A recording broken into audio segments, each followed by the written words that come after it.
So this is our webinar on Google Classroom Level 1. Thank you guys for joining us today. My name is Katie Kapler, and Megan Abbott is going to be facilitating the chat today. We are professional learning specialists with 5-Star Technology Solutions. If this is your first time in a webinar, you may see some tools that will be helpful for you to be aware of. At the bottom of the webinar screen, you will see a black bar with a microphone and a red slash through it. This means that you are currently muted. If you need to unmute yourself at any time, click the microphone. Next to that is a video camera icon. Click this to turn your camera off or on. So if you don't want people to see your face or your classroom, you can go ahead and click that to put the slash through it. That will turn off your camera. To access the chat for our webinar, scroll to the bottom of your webinar screen, and you should see the word chat in the bottom panel toward the center of the black bar. If you have any questions or you want to see what others are asking, you can open it up and move it to the side of your screen to follow along during the webinar. Right now, you are muted. If at any time you wish to unmute yourself, click the microphone icon on the bottom left corner. There's also the video camera, which we already went over. At the top of your screen, you should see a small green bar that says you are viewing my screen. Next to that word is More. If you click on it, you can exit the full screen and reposition the webinar where you would like it on your monitor. You might have a panel of thumbnail videos on the right side of your screen, and there are icons at the top of that panel that allow you to condense those or just see the presenter's video. That way you can just kind of move your windows around. You can see what you want to see. You won't be distracted as we're working through our Google Classroom. Today in our webinar, we are going to cover actually a lot of things. So we're going to the basics of Google Classroom. Google Classroom is a learning management system, also known as an LMS. Classroom is accessible to anyone who already has a Google Apps for Education account, which all of you do or all of you should. Anyone who does not have a Google Apps for Education account will not actually be able to actually take the classes that you are creating. They cannot create classes. You have to have an Apps for Education account. Google Classroom can be easily used to host announcements, resources, and assignments and assessments for each class that you teach. Eventually, you will learn how to create assignments and formal assessments in Classroom. You will also find it's easy to grade student work within Classroom. For today, though, we will focus on actually logging into Google Classroom and creating a class. You will also be able to add your students to the classes that you create. Additionally, you'll learn how to post an announcement to your class stream. At this point, you don't need to worry about creating a fully working class because you can easily create, archive, and delete a class if you need to, but we'll kind of talk about the wariness we get with deleting classes. Next week's webinar on Classroom will actually show you how to add assignments, assign work to one or multiple classes, and then you can actually grade those assignments within Classroom. It'll also dive into more of the teacher's tools to organize, moderate, and manage students' access and abilities within each class. In 2 weeks, the Level 3 webinar will tackle the more advanced functions and tools of Classroom to help make your time in the LMS more effective. To begin using Google Classroom, we're actually going to open a web browser. We suggest Google Chrome because it's fairly easy to use. And you are going to go to the website classroom.google.com.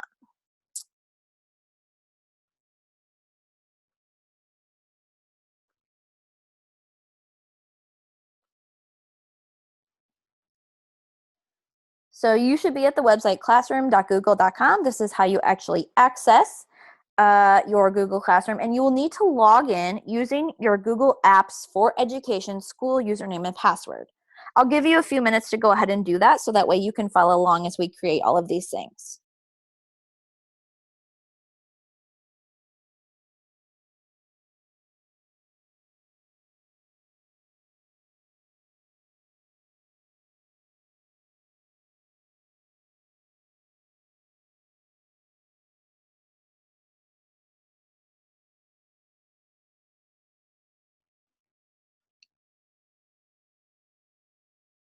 Once you're logged in, you should see the Welcome to Classroom page, and your username should be in the top right-hand corner. This is over here. In the upper left-hand corner is your home menu. Unless you have already created a class, this menu should be empty. Located in the bottom right-hand corner is a little question mark. Here you can find information on updates and new tools in Classroom. You can find a place to send feedback to Google or ask questions about Classroom. The last option is a Get Help option. This is a great place to find answers to basic questions about Classroom if you get stuck using it on your own.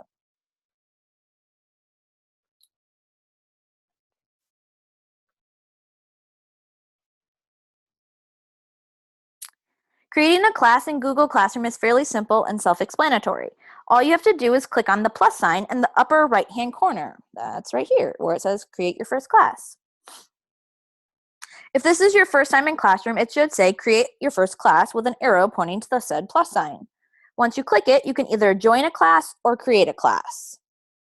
Students will only have the option to join a class, but for now, we're actually going to create a class, so go ahead and select that option. Once you've clicked on Create Class, a box will pop up for you to name your class and add a section title if needed. It will be helpful for you to name your class as specifically as possible because it will help you and your students distinguish which class is actually being accessed. This will not be a big issue if you only teach one class with the same students all day. So for example, a second grade teacher could just name the class like their name. So I could name it Miss Kapler's class. If this is easy for you because you teach just one section of 30 students all day long, not a big deal. However, if you teach multiple classes, it would be better to have a more specific title like 8th grade language arts.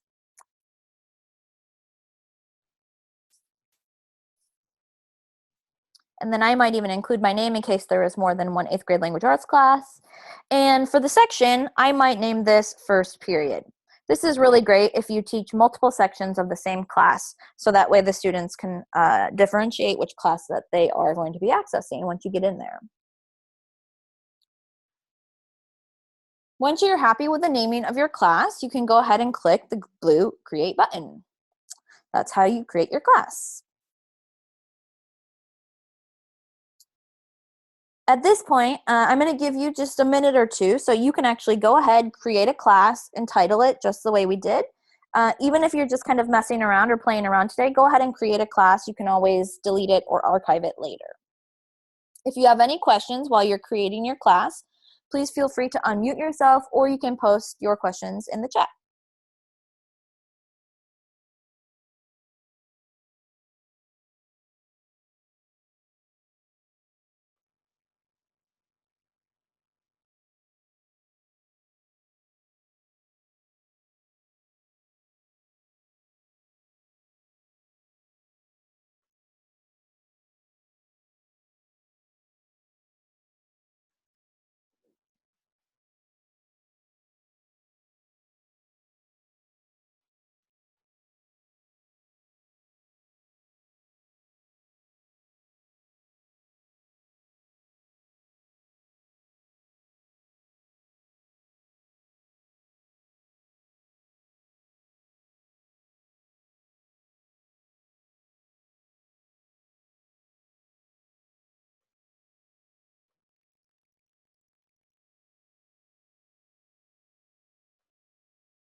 Okay, hopefully now you've kind of created a class, you've got one in there, and you should be looking at a screen that has your class name at the top. So for example, I named my class 8th grade language arts, Miss Kapler, first period. Below this is your class stream. This is where you can post most of your announcements or add assignments. On the left-hand side of the stream, you and the students can see upcoming assignments, if anything is posted. Choose if you would like deleted announcements or comments to still be visible. So for example, if you decide to delete something, do you want them to still be visible? Yes or no? You can change that option here by clicking this little button. Or you can also see a class code, which students can use to join your class. We'll come back to adding students and inviting students with the code a little bit later, but just know that this is where you can find your class code. You will also notice there's an option to take a short tour of your class page. You can go ahead and do that at a different time. It's very short, just kind of walks you through all the parts of your Google class, which we are actually going to do now. Within Google Classroom, there are a few ways to customize and personalize your class pages. The picture behind your title actually can be changed, and you can adjust this to whatever your preferences are. If you go ahead and click on Select Theme, you can choose from the pre-made background images that Google provides you, or you can upload your own image. For now, we're kind of just going to scroll through the images. And since my class is a language arts class, I'll probably pick something like a book or writing, something that fits your class, but you can always go through and change it at a later time if you want to. So I'll pick the book. It's checked. I'll go ahead, select class theme, and now I've changed the background picture. Like I said, you can always upload your own picture if you want to do that. You can get a class photo and put it in. Maybe you have something related to your class that you would like to use. That's fine. You can upload that, and once you have it uploaded, you can select your class theme and it will place it behind there. Just be aware that if you upload your own image, it may not look exactly how you'd like because of the rectangular shape of where your image is added, so it won't be the full picture. I'm going to give you just a minute or two. Go ahead and play around with the pictures. Change your background image for your class page. If you have any questions, feel free to ask, unmute yourself, or post them in the chat, and Megan will go ahead and answer that for you.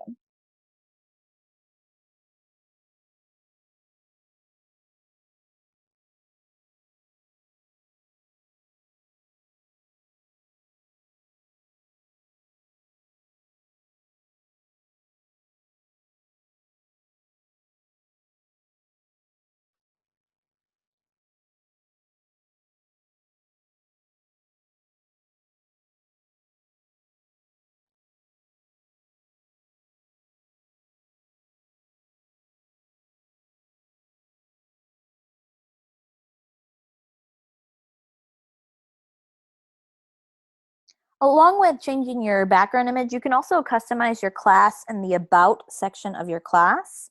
This can be found on the class toolbar. It's following the stream and students, so it's right here, the About section. Here, you can add a description of your class, add important information, or attach important documents or files that you want your students to see or be able to access. While this section is optional, it's a great place to provide year-long objectives, upload a link to like your class syllabus, or add information about your class that students might need to access for the entire class duration. I know this is a good spot where you can just put general information for your students that they need all year long. Here, you can also see the teacher email, which is your Gmail account that students will have access to, and an associated Google Drive folder for which all of you will have access to the documents that you upload or add within this class. This will be in your Google Drive, and we'll return to this folder and its contents a little bit later so you can actually access that. So if I actually wanted to provide some information about my class, this is where I would put the title of my class again, so I could put 8th grade language arts.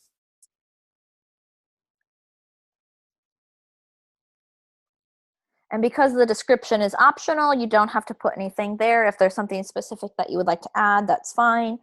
The room, so maybe you meet in the computer lab, maybe you meet in room 211, whatever it is. Again, that's an optional thing.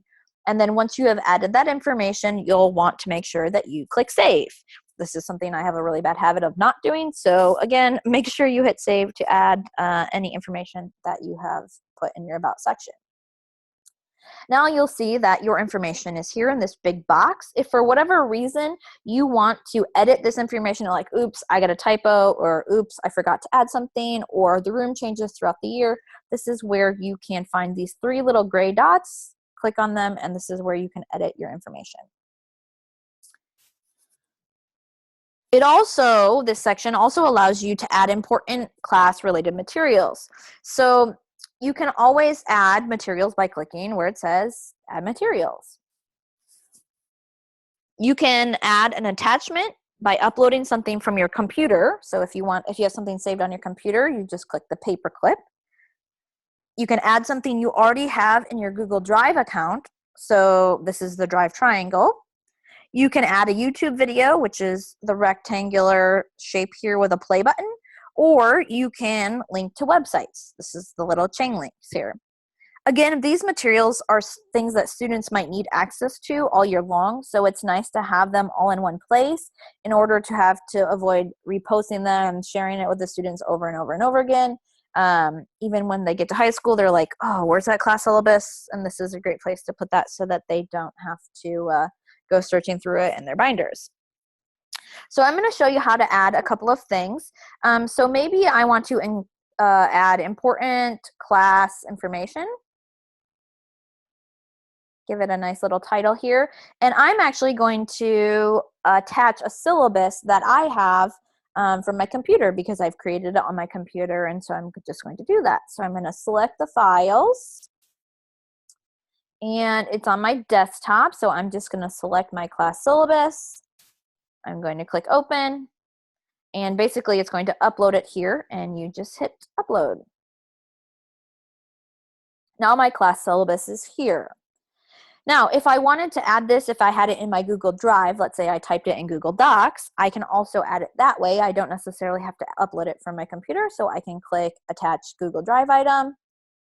You'll notice here it's under My Drive, and I have my options. You can search through the folders that you already have.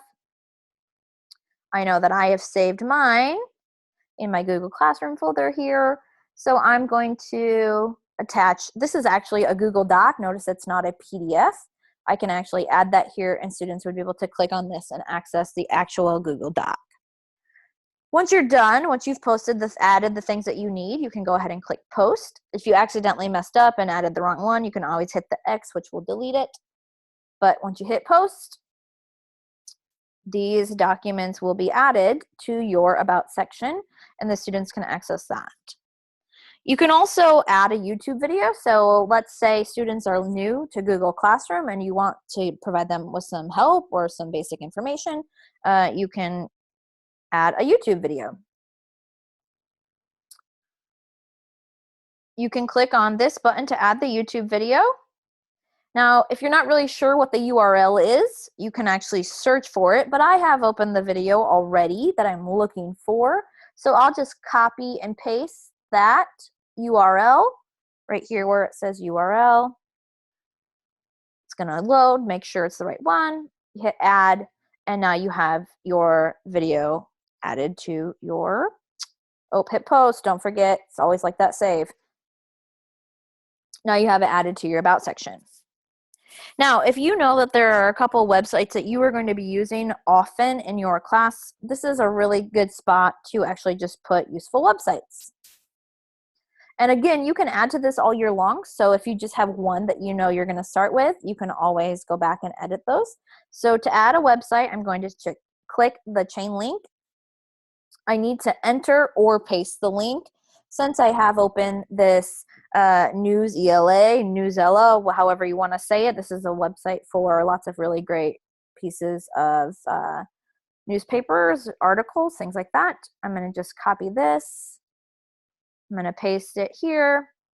I'm going to hit add. You have to hit add, otherwise you can't post anything. And now I have my link, and I'm going to hit post.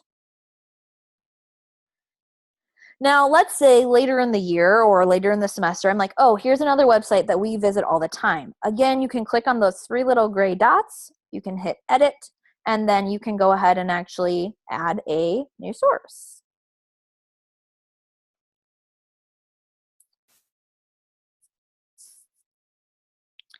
At this time, I'm going to go ahead and give you 2 or 3 minutes. Go ahead and actually try to add a description for your class, give some information, add some documents, maybe a link or a video. Just kind of try it out so that way if you do have questions, we can answer them here for you right now.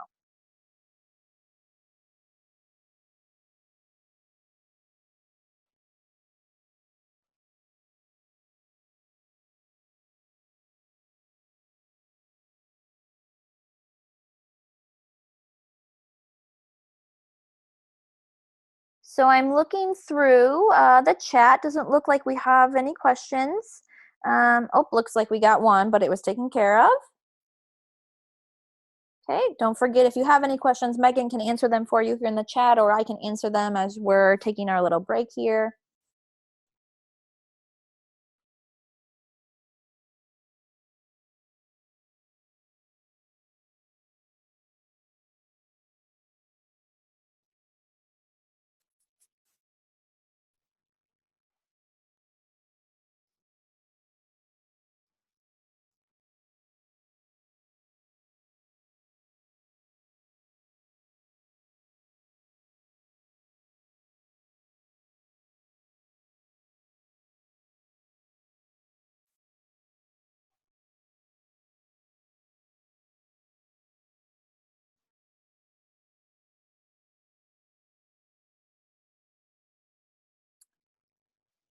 If at any time you want to go back to your home page, you can always click the menu, which is those three little lines up here in the left-hand corner, and this will take you back to your home menu, which you can click home.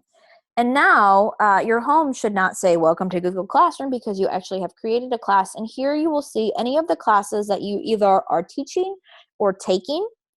And you can see that right now I am teaching this class. It says teaching here. If for whatever reason you were enrolled in a class that you were taking, it would say taking, and those classes would be listed below.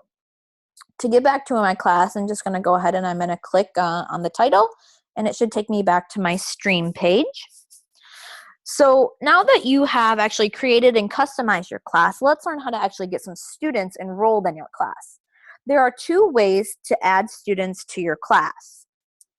One of the ways is to actually send your students a link via email, and the other is to provide them with an access code, which you saw down here on your stream.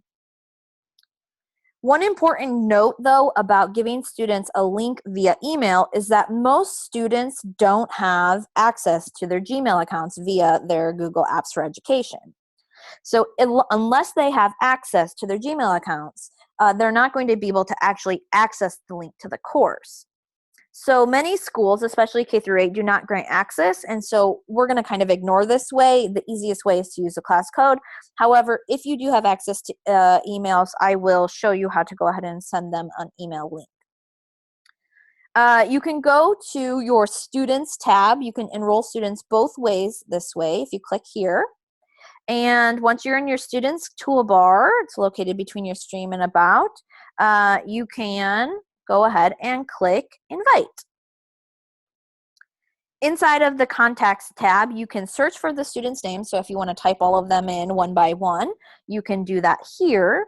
But if your school has already given your students Google Apps for Education logins with usernames and passwords, you can actually go to the directory, and all of your students, the teachers, anyone within your domain should have their name listed here.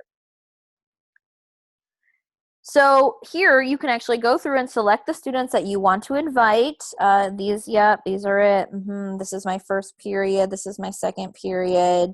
Sure, you can go through and click them. If all of the students are going to be in your classroom, so for example, if you teach second grade and you just want to include those, you can click the select all, but more than likely you don't need to select all of them.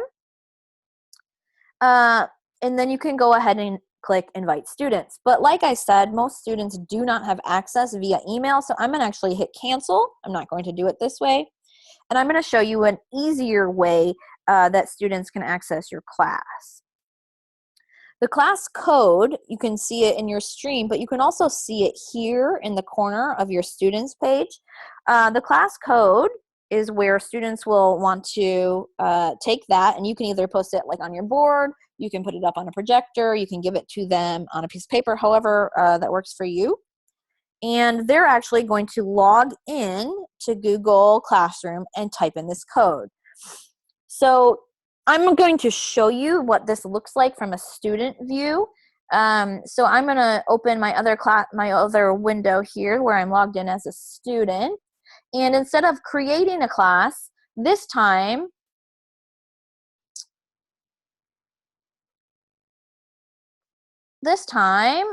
students will actually, instead of clicking create a class, they will just click join a class. And the class that they'll need to type in the code that you have listed. And this is pretty simple because it's not very long, it's not very drawn out, it's not a lot of crazy symbols. So even elementary kids can do this. Once they've typed that in, they can click go ahead and join.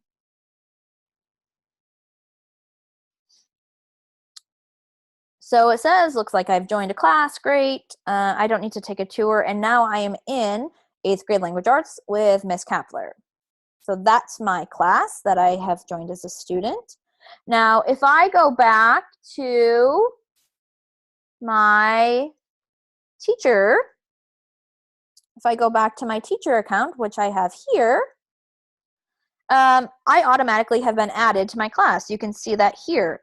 I didn't even have to refresh. It just shows up as soon as the students enter the code, they are listed. After students have been emailed or they've joined via the access code, you can always remove them from the class if needed. So for example, they switch classes or they move to a different district or a different school or whatever, you can always take them out if you need to. In the Students tab, all you have to do is select the student you want to remove from the class. So click my name, and the white actions go up here to your actions button. And there's a couple of things you can do. You can actually remove the student. You can email the student again if they have access, or you can actually mute the student. So for example, if a student is not using their digital citizenship skills and they're commenting and they're posting appropriately, you can mute them, which would stop them from actually being able to post or comment inside of your class until you unmute them again. Here you can also adjust all students. So if you want all of the students to post and comment on anything that you add to the class, this is an option. Students can comment. So if you add something, they can comment on it, or you can make it so the teacher can post or comment and the students are not able to do that. It's kind of up to you and the freedom that you want your students to have within the class. Okay, we just went through a lot of stuff really quickly, so I'm just going to give you 2 or 3 minutes to try adding some students to your class. Now, if you're just testing things out and you don't want to add students or you don't want them to access your class right now, try inviting like a teacher instead of a student. If you have any questions, please feel free to unmute yourself, or you can post them in the chat and Megan will answer those questions for you.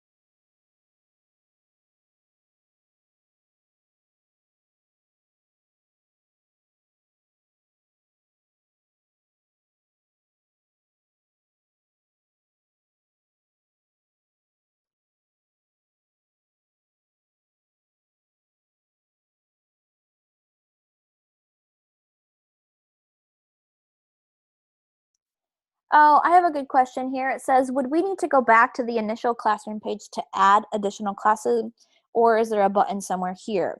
No, if you actually want to go back and create another class, let's say you want to add a second period, a third period, a fourth period, or if you just want to name it like reading, science, math, whatever, you can go back to your home page. That's in your menu here again. And once you're in your home page, this is where you can create your classes. So you could just go back to your home page and then create another class. And this is where you would do that from.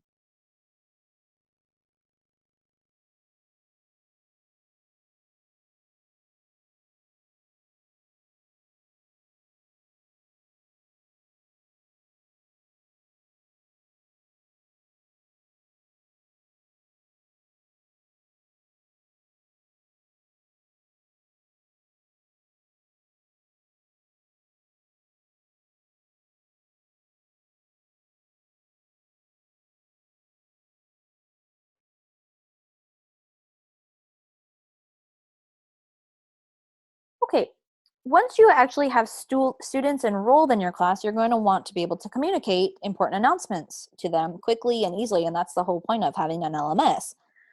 This is where your Google Classroom stream comes in. So I'm actually going to go back to my class, which takes me to my stream.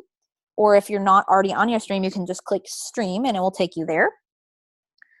This is very similar to social media platforms like, for example, Facebook, where upon login, you see all the important updates in order from the time that they were posted. So to post an announcement, which is just some basic information for your students, you can go to your stream tab, which is what we have here, okay? And this is where you can share with your class. So here you can do a few things. You can just type a brief announcement like test tomorrow over chapter 2. And then you could just hit post, and that would be fine if you just wanted a quick reminder that there was going to be a test. You also have the option of adding things like you did for your about section. So let's say I'm like, oh shoot, I wanted to add a study guide. I'm going to click these 3 little gray dots here, and I'm going to click edit because I can edit my announcement. And here again, I can add an attachment. I can add something from Google Drive. I can add a video. So if you did a video review, or maybe a link to maybe someone was taking notes during the class time at that time and you want to add student notes, you can do that. And then once you've added those things, you can go ahead and click save. This is the same process that we used when you added information or documents in your about section. Now, after you post something, you're like, oh, dang, I wanted to remind them to study specifically the symbolism in the chapter. You could add that, and now you have commented and added here. If students can comment, they can also post in this section as well. But let's say you're like, oh, never mind, I forgot, I want to delete this comment. This is where you can actually do that. Again, by clicking on those 3 little dots, you can either edit or delete. Choose delete, and your comment will disappear. So here you can see, as the teacher, you can see the deleted items. If you did not want those to show up anymore, you could move this little bar over here and it gets rid of those for you. All right. Go ahead and just take a minute or 2, play around with your announcements. Add just a quick little announcement for them. Maybe you want to add a study guide or a document. Maybe you have a presentation that you went through with your notes on it. Go ahead and just do that for a minute or 2 before we move on.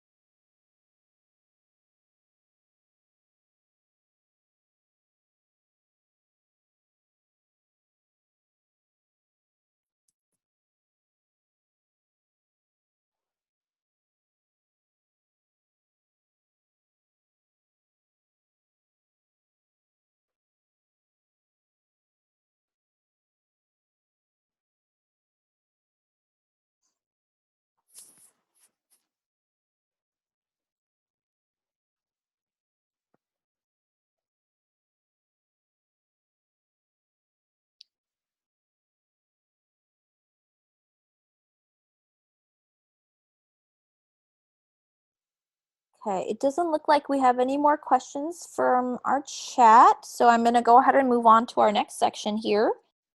If at any time in your classroom you have uploaded a document or added a resource from Drive, Google Classroom does something really awesome, and it automatically files these documents or these presentations, whatever it is that you add, either in your About section or to your stream. It will automatically add it to a Google Drive Classroom folder. You first saw this in the About section earlier. So in your About section, you saw the Google Drive folder. It had the name of it that was there. And there are 2 ways that you can actually access this folder.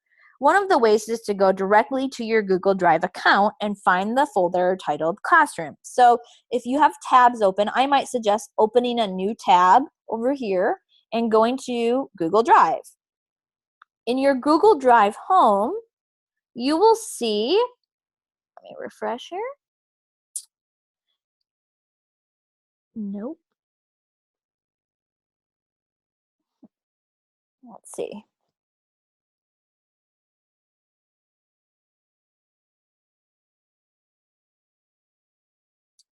That's interesting. Well, you should be able to access, let's access it a different way. I'm going to go to my About section. I'm going to click on this.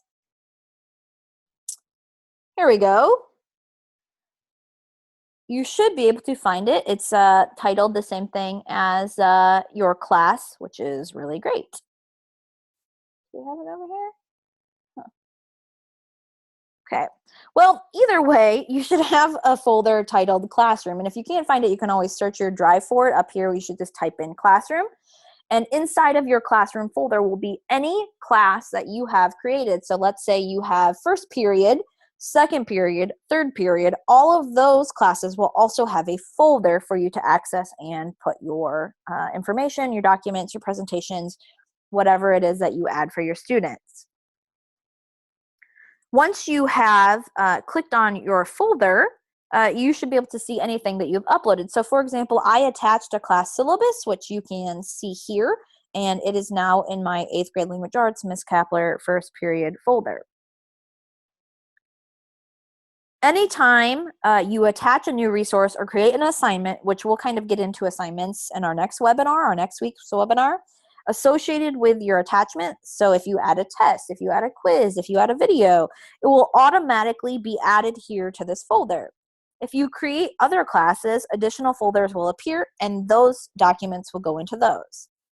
This is a really handy way to easily organize and locate all of your resources. So if you have a lot of reading passages that you add, any presentations with notes that you use to show the students, that's really great. If students are absent, they can access this. Homework, projects, directions, whatever it is that you use for your class, it will show up here in your Google Classroom folder. All right, go ahead and actually try to get into your Google Docs or your Google Drive. You may have more luck than I did trying to access that. And then try to play around, see if you can find your folder, see if you have anything that you uploaded, add that in there.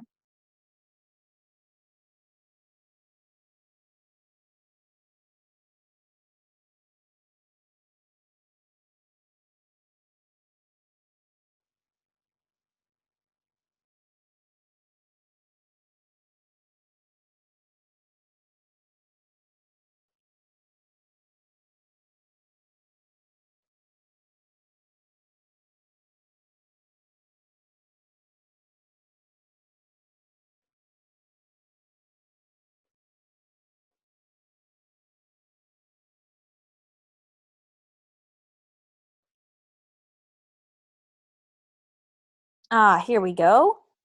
See, now I'm back in my drive here and it says Classroom. Once I click on Classroom, I can open that and then you can see any class that you have created before. So here would be my 8th grade language arts class.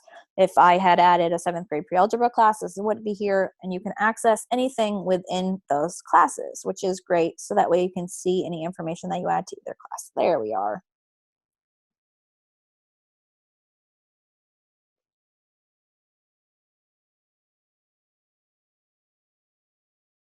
Again, if you have any questions or you're kind of lost, feel free to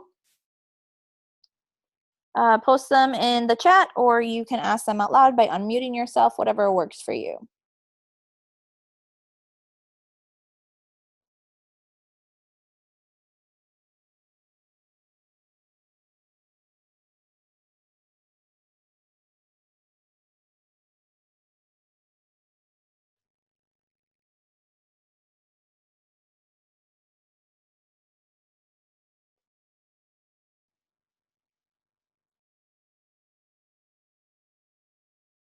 Okay, it appears we don't have any questions, so I'm going to go ahead and move on with our final step today in our webinar. And the final step is archiving your classes that you no longer want to be active and then retrieving those classes at a later time. In order to do that, we're going to need to go back to our home page. So we're just going to click our menu and we're going to click home and we will return back to our home page here. At the end of the school year or a semester, you might want to archive your class to just preserve the materials, any assignments, the postings that you had in your class stream. And within archiving, you can still access any files in your Google Drive, but the archived classes are moved to a separate area to kind of help keep your homepage neat and organized. An archived class can be viewed by you and the students in the class. However, you can't edit or do anything with the class until it's restored. So any student who's already in the class can go back and look at it. You can also get in there as a teacher, but you cannot actually do anything within that class. So to archive a class, you're going to want to navigate back to your classroom homepage, which we did by going to our little menu. And here you should see any classes that you have created or that you have joined. To archive a class, you're going to find those three little dots again, those little white dots that are here next to the name of your class. You're going to click on them, and then you can either rename your class for whatever reason if you need to change the name of it, or you can click archive. Now, Google will ask you, are you really sure you want to do this? You and your students won't be able to make changes. You can view it, but you're not going to be able to do anything within the class. So, yep, I'm ready to archive it. I want to save this class. I'm going to go ahead and click archive. Once you do that, it's going to show that you have no classes in your homepage, but don't worry, your class didn't disappear. It's just listed somewhere else.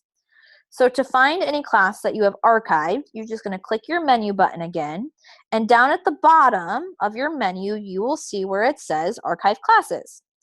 Clicking this will take you to a list of any class that you have actually archived.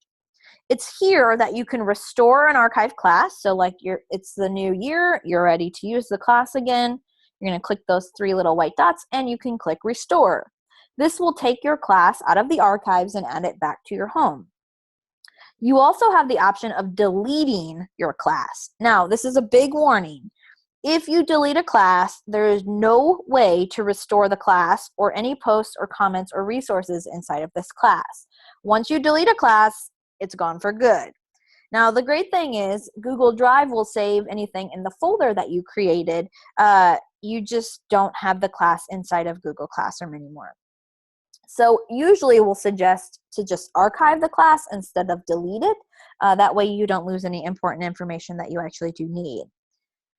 So again, to restore a class, you can click your little white buttons, click Restore. It's going to say, are you sure this will be an interactive class again? It'll be in your homepage. Yes, I would like to restore this. And now your class is back and open, and you can go back to your home and you can see that you are again teaching this class. Go ahead and take a few minutes to try archiving and recalling the class that you've created. Now, if you were just kind of making a dummy class and you're like, oh, I definitely am not going to use this, it's probably okay to delete it. But if you created something that you think you want to use with your students, I might just archive it and save it for later so that way you can access it again at a later time.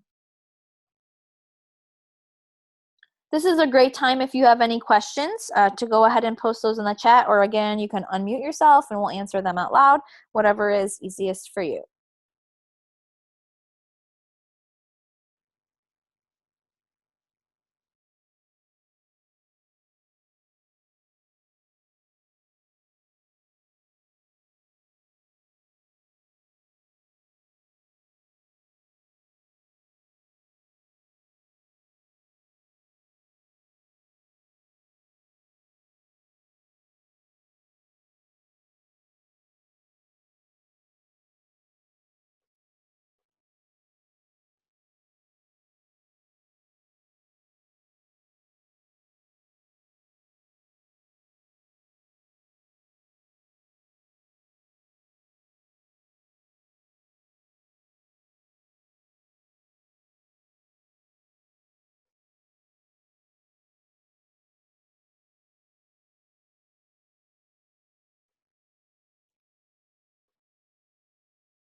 All right, at this point, this is the end of our webinar. We're wrapping things up here. We really appreciate you joining us today for Google Classroom Level 1 webinar. We hope that it was beneficial for you. The link to the feedback form will be posted in the chat. It's also here, so you can type it in if you are actually watching the webinar right now.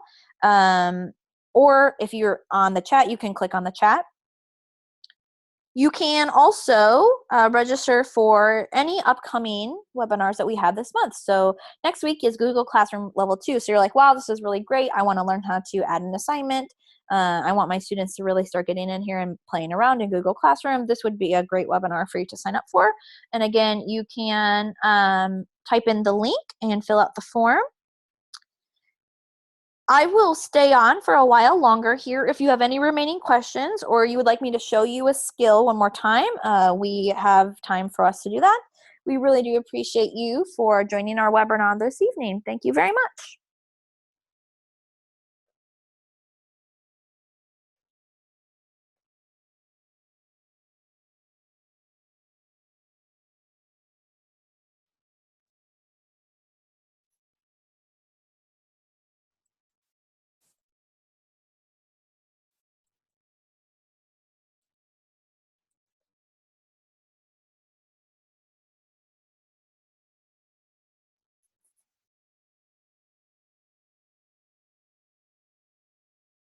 Again, the links, if it's easier for you to just click on a link, the long links are in the chat. You can go ahead and click on the feedback form, and you can also click on the link to register for upcoming webinars.